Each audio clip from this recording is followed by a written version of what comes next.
এটা হচ্ছে আমাদের ইনভয়েস। এখন ইনভয়েসে যেটা যেটা করতে হবে, প্রোডাক্টের আইডিটা আমাদেরকে 6 ডিজিট ভ্যালিডেশন করতে হবে।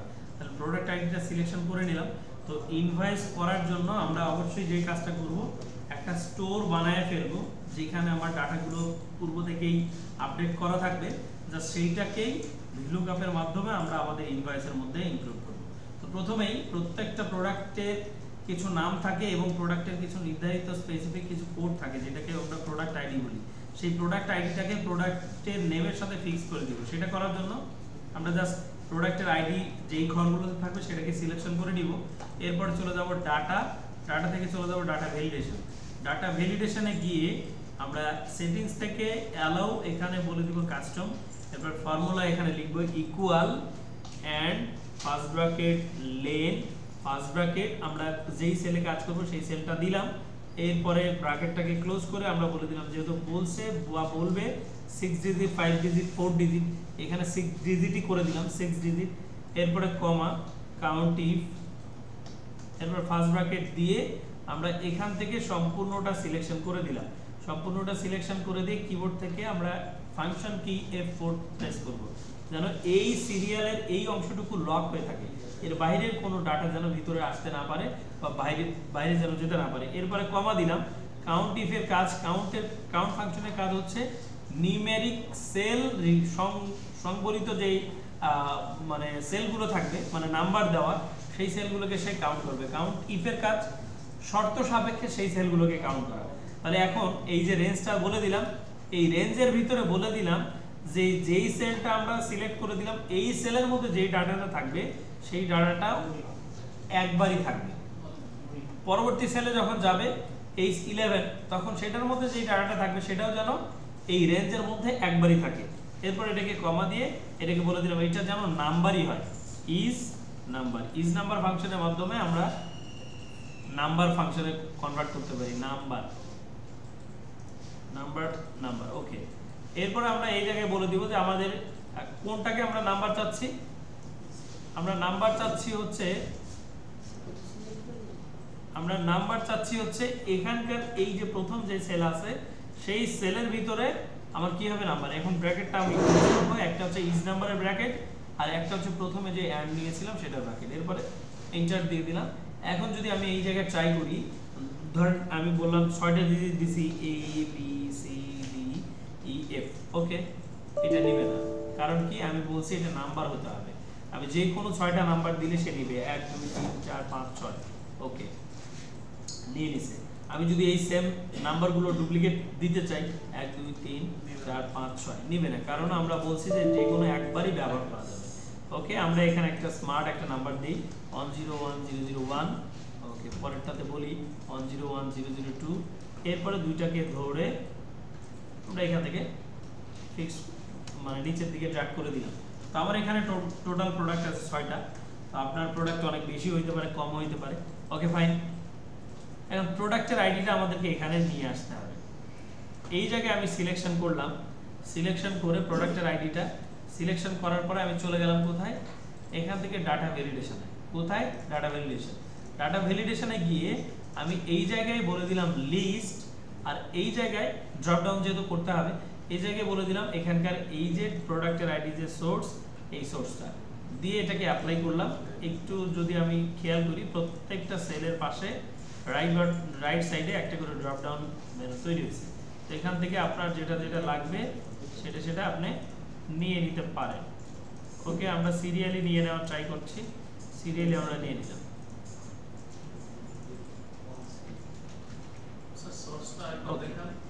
এরপরে আসি প্রোডাক্টের নেমটা আমরা নিয়ে আসবো কিভাবে, ভিলুকআপ করি, ইকুয়াল ভিলুকআপ দিলাম।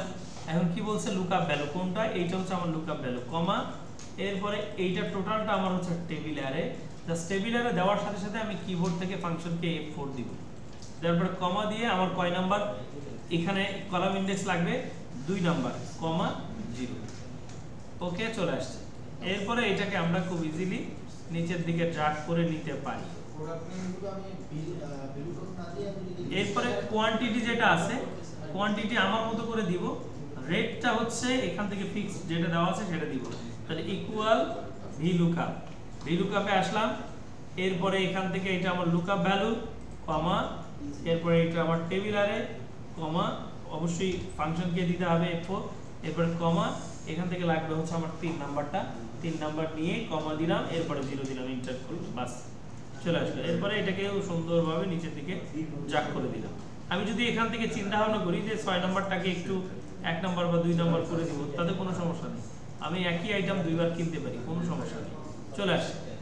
এখন যদি একটু খেয়াল করি, আমার এই জায়গায় ডেট এবং নাম্বারে একটা ফরম্যাটিং করতে বলবে, তো আমি এখান থেকে এটাকে ভিলুকআপ আমি ক্লোজ করে ফেললাম, ক্লিয়ার করে দিলাম। আমি এখানে ভিলুকআপ দিয়ে দিব আবার নতুন করে, এখানে আসি, এখানে এসেও আমি জাস্ট এটাকে জেনারেল করে দিলাম, ওকে ফাইন। তো নরমালি এইভাবেই থাকবে। তো ডেটটাকে আপনি এখান থেকে একটু খেয়াল করেন, আপনার কম্পিউটার স্ক্রিনে যেইভাবে ডেট শো করবে জাস্ট ওইভাবে এখানে আপডেট আগে এন্ট্রি দিতে হবে। তাহলে প্রথমে আছে আপনাকে বলে দিল যে এখানে ডেটটা হবে কিসের, নির্ধারিত এই মাস থেকে এই মাসের মধ্যে আপনার কাজটা করতে হবে। তাহলে আপনি এটা সিলেক্ট করে চলে যাবেন ডাটাতে, ভ্যালিডেশনে যাবেন, ভ্যালিডেশনে গিয়ে আপনি এখান থেকে বলে দিবেন ডেট, ডেট দিয়ে আপনার স্টার্ট ডেট বলে দিল 05/01/2024। এখান থেকে আপনি আপনার প্রোডাক্টের ইনফরমেশন 08/01/2024 পর্যন্ত আপনি কাজ করতে পারবেন। এরপরে এটাকে ওকে দিয়ে দেবেন। তাহলে এখানে যে ডেটগুলো দিবেন সেই ডেটগুলো মানে 5 মাস থেকে শুরু করে 5 মাসের 1 তারিখ থেকে শুরু করে 8 মাসের 1 তারিখ পর্যন্ত দিতে পারবেন, এর বাইরে আপনি দিতে পারবেন না। যেমন আমি এখানে যদি 8 মাসের 2 তারিখ দেওয়ার চিন্তা ভাবনা করি, তাহলে 08 এরপরে 08/02/2024 দেওয়ার ট্রাই করলাম, দেখেন এটা নেবে না, কারণ কি আমরা 1 তারিখ পর্যন্ত অ্যাপ্লাই করছি এখানে। তো আপনি দেন এখানে 08/01/2024 তো দিয়ে দেখেন এটা নিয়ে নিছে। এখন এইটাকে যদি বলে ফরম্যাটটা হবে এমন, প্রথমে থাকবে ডেট, তারপরে থাকবে মান্থ, তারপরে থাকবে ইয়ার, তাহলে এটাকে সিলেক্ট করবেন, চলে যাবেন হোমে, হোম থেকে নাম্বারে, এখানে অ্যাডভান্স অপশনে ক্লিক দিয়ে এটা ডেটই আছে, এখান থেকে জাস্ট ডেট মান্থ ইয়ার ওকে দিয়ে দেন, চলে আসছে। এরপরে মোবাইল নাম্বার যদি আপনাকে বলে 11 ডিজিটই হইতে হবে, ঠিক আছে, আপনি কি করেন, এখানে 11 ডিজিটের বাইরে ইনপুট দেওয়া যাবে না, আপনি চলে যান ডাটা ভ্যালিডেশন, এখানে গিয়ে আপনি ডাটা ভ্যালিডেশনে যান, গিয়ে আপনি যদি মনে করেন যে আপনি এখান থেকে কাস্টমও করে দিবেন, বলে than equal lane first bracket দিয়ে আপনার যে সেল অ্যাড্রেস সেই সেল অ্যাড্রেসটা দিয়ে দেন, এটাকে বলে দেন ইকুয়াল 11, এরপরে আপনি এটাকে ওকে করে দেন। এখন এইখানে ডিজিট 11টাই দিতে হবে, এর বাইরে দিলে নেবেন, যেমন 0177427781। যদি আমি এটা প্রেস করার ট্রাই করি কাজ হবে না, কি করতে হবে, আমাকে 11টাই দিতে হবে, 0177427781। ওকে 11টা নিয়ে নেবে। 11টা কেন নিল না একটু খেয়াল করি, কেন নিল না, আচ্ছা এখান থেকে 0টা চলে যাচ্ছে এই জন্য 11টা নিচ্ছে না। তো আমরা কি করব, এখান থেকে যাই জেনারেলে গিয়ে কাস্টমে গিয়ে এখান থেকে 0টা আমরা নিয়ে নিলাম। প্রথমটা 0 যদি না দেন, আমরা যেভাবে ভ্যালিডেশন করছি এটাকে প্রথমটাই 11 দিয়ে শুরু করলাম, দেখেন 77427781, দেখেন এইবার ডাটাটা কিন্তু এখানে নিয়ে নিছে, কিন্তু প্রথমটা যখনই আপনি 0 দিবেন সেই 0টা এখানে যেহেতু কাউন্ট হবে না এই জন্য এখানে নিচ্ছে না, ঠিক আছে। তাহলে আমরা কি করতে পারি, এইটাকে যদি এখান থেকে আমরা টেক্সট করে দেই, তাহলে এখানে 0177427781 দিয়ে দিতে পারি, কোনো ঝামেলা নেই, ঠিক আছে। তাহলে আপনি এইভাবেও আমরা করতে পারি। আবার যদি মনে করি যে না এখানে নাম্বার ফরম্যাটই থাকবে, এখানে জেনারেলি দিলাম, জেনারেল দিয়ে দিলাম, আচ্ছা এখান থেকে ডাটা ভ্যালিডেশন আমরা এই ডাটা ভ্যালিডেশন দিব না, তাতেও কোনো সমস্যা নাই, আমরা ক্লিয়ার অল করে দিলাম, ওকে দিলাম। তো এখান থেকে আমরা বললাম যে ডাটা ভ্যালিডেশন, এখান থেকে চলে আসলাম ডাটা ভ্যালিডেশনে, এখানে গিয়ে বললাম আমরা ফাইল নাম্বার, এরপরে এখানে মিনিমাম এবং ম্যাক্সিমাম দিয়ে দিলাম, তাহলে 0 1 3, এরপরে 4 5 6 7 8 9 10 11, এরপরে ম্যাক্সিমামটা বললাম 0 1 9 4 5 6 7 8 9 10 11, ওকে, এরপরে এখানে এটা দিয়ে দিলাম, ঠিক আছে। তো এটাও কিন্তু আমরা করতে পারি।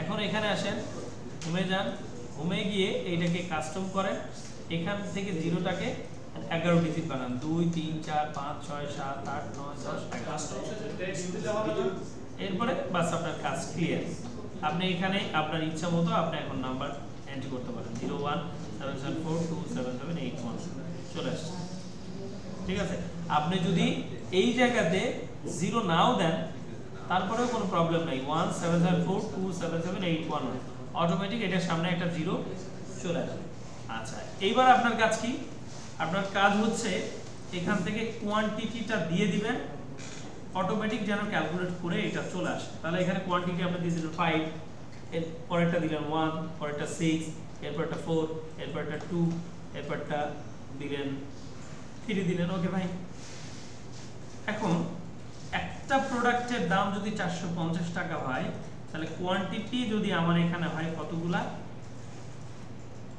কোয়ান্টিটি যদি আমার এখানে হয় 5টা তাহলে এটার প্রাইস মানে টোটাল দাম কত আসবে তাহলে আমরা এখানে আসি equal unit rate into quantity এরপরে নিচের দিকে চার্ট করে দিয়ে দিই কত দূর পর্যন্ত গ্র্যান্ড টোটালের আগ পর্যন্ত এখন এখানে প্রশ্ন থাকতেই পারে কি ইউনিট রেটের সাথেও একটা সিম্বল থাকবে বাংলাদেশি টাকা অ্যামাউন্টের সাথেও একটা সিম্বল থাকবে বাংলাদেশি টাকা কোয়ান্টিটির সাথে থাকবে হচ্ছে পিসেস লেখা এটা থাকতেই পারে তাহলে কি করবেন যেখানে যেখানে টাকা পয়সা আছে সবগুলো সেল ধরবেন এখান থেকে দেখেন এই যে ডলার সিম্বল সেখানে আসবেন মোর অ্যাকাউন্টিং ফরম্যাটসে আসবেন এখান থেকে ডেসিমেল প্লেসটা 0 করবেন সিম্বলটাকে এখানে ক্লিক দিয়ে এখানে বেঙ্গলি বাংলাদেশ যেটা আছে একটু নিচের দিকে যাবেন সেখান থেকে বেঙ্গলি বাংলাদেশটাকে চুজ করে দিবেন তাহলে এই কাজ শেষ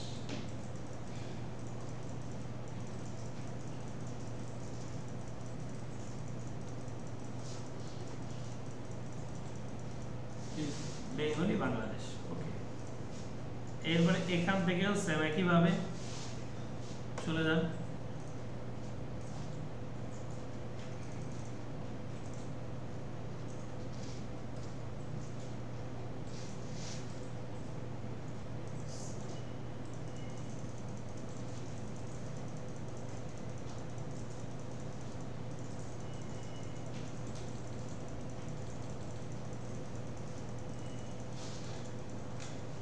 বেঙ্গলি বাংলাদেশ ওকে ফাইন এই যে কোয়ান্টিটির সাথে থাকবে কি পিসেস লেখা তাহলে এটাকে ধরেন অ্যাডভান্স নাম্বার ফরম্যাটে যান কাস্টমে যান এরপরে 0 পাশে ক্লিক দেন এরপরে 0 0 পরে ডাবল কোটেশন দিয়ে পিসিএস বড় হাতে লিখে দেন যেমন বলবে যদি ছোট হাতের বলে ছোট হাতের বড় হাতের বললে বড় হাতের এরপরে ওকে দেন তাহলে সব চলে আসছে দেখেন ওকে এইবার কি করবেন গ্র্যান্ড টোটাল কি করতে হবে যতগুলো প্রোডাক্ট আপনি কিনছেন প্রত্যেকটার মোট কত অটোসামে ক্লিক দিলে পেয়ে যাবেন যদি অটোসামে ক্লিক না দেন শর্টকাট একটা আছে কি ওয়াল্টার ইকুয়াল কিবোর্ড থেকে ওয়াল্টার এন্ড ইকুয়াল দিবেন অটো চলে আসবে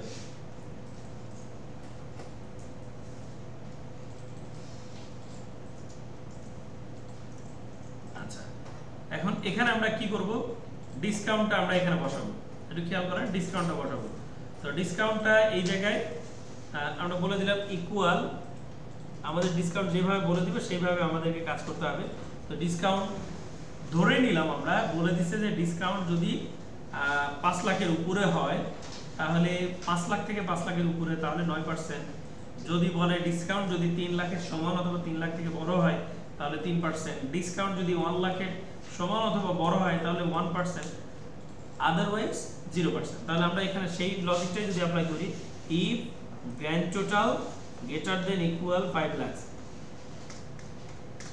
comma grand total into 9% এরপরে comma if first bracket grand total greater than equal 3 lakhs comma grand total into 3% এরপরে comma if first bracket grand total greater than or equal 1 lakhs এরপরে grand total into 1% otherwise কমা 0 ঠিক আছে এরপরে Interpress করলে আপনার লজিকটা এখানে চলে আসবে এখানে কিছুই নাই কারণ কি আপনার হচ্ছে 1 লাখের নিচে আপনি এখানে কিবোর্ড মাউস প্রিন্টার দিবেন 9000 প্রিন্টার নিছেন মাত্র 2টা প্রিন্টার এখানে আপনি 10টা করে দেন দেখেন আপনি এবার আপনাকে ডিসকাউন্ট দিছে। এরপর আসেন ভ্যাট। ভ্যাট আপনাকে বলছে কত পার্সেন্ট, বলতে পারে বেসিক সরি এই যে গ্র্যান্ড টোটালের বলে দিলাম আমরা 3.5%। ঠিক আছে, ওকে, এটা আপনাকে ভ্যাট দিতে হবে। এখন টোটালটা কি হবে একটু খেয়াল করেন। গ্র্যান্ড টোটাল হচ্ছে আপনার প্রোডাক্টের দাম, ভ্যাট আপনাকে দিতে হবে, তাহলে আপনার টাকার ভিতর থেকে বাদ যাবে কি ডিসকাউন্ট, তাহলে equal grand total plus VAT minus discount, enter দেন। তাহলে এইটা হচ্ছে আপনার পে করতে হবে। ঠিক আছে, 1403 টাকা আপনার ডিসকাউন্ট পাইছেন, এটা আপনাকে পে করতে হবে। এই জায়গায় আপনার লিখে দিতে হবে যে আপনার এখানে অ্যামাউন্টটা কত, 1,43,756 টাকা অনলি। ঠিক আছে, এটা আপনাকে জাস্ট লিখে দিতে হবে। তো এই পর্যন্ত হইলেই মোটামুটি আমাদের কাজটা শেষ। স্যার ওইটার মানে সূত্রটা